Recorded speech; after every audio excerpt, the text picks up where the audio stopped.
నిన్న ఆంధ్రప్రదేశ్ మాజీ మంత్రి senior YSR Congress party senior leader Ambati Rambabu గారు ఇంటిపై ఆయనపై జరిగిన దాడి చూస్తే ఆంధ్రప్రదేశ్ రాష్ట్రంలో ప్రజాస్వామ్యం ఉందా లేదా రాక్షస పాలన కొనసాగిస్తున్నారు కూటమి ప్రభుత్వం అధికారంలోకి వచ్చినాక అనే దానికి నిదర్శనం నిన్న జరిగిన సంఘటన. నేను సాయంకాలం 5 గంటల నుంచి రాత్రి 10:30 వరకు దాదాపు 1,000 మంది 2-3 వేల మంది కార్యకర్తలు, తెలుగుదేశం పార్టీ గుండాలు, రవిడీలు అంబటి రాంబాబు ఇంటిపై దాడి చేసి కార్లు తగలబెట్టి, ఆఫీస్ తగలబెట్టి, ఇంటి కిటికీలు కూడా పగలగొట్టి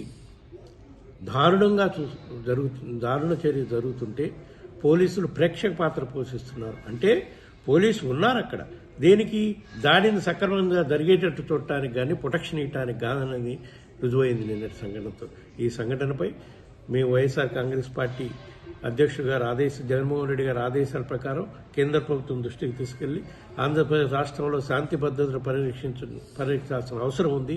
కేంద్ర ప్రభుత్వం ఇంటర్ఫీర్ అవ్వాల్సిన అవసరం ఉంది. ఇటువంటి దారుణమైన పరిస్థితుల్లో ఒక మాజీ మంత్రికే ప్రాణ రక్షణ లేకుండా ఇంటి మీద దాడి చేస్తుంటే పోలీసులు ప్రేక్షకుల్లాగా చూస్తున్నారంటే ఎటువంటి పాలన సాగుతుందో గమనించాలని చెప్పి కేంద్ర హోంశాఖ మంత్రి అమిత్ షా గారికి, హోం సెక్రటరీ గారికి కూడా కలిసి విన్నవించే కార్యక్రమం చేస్తాం.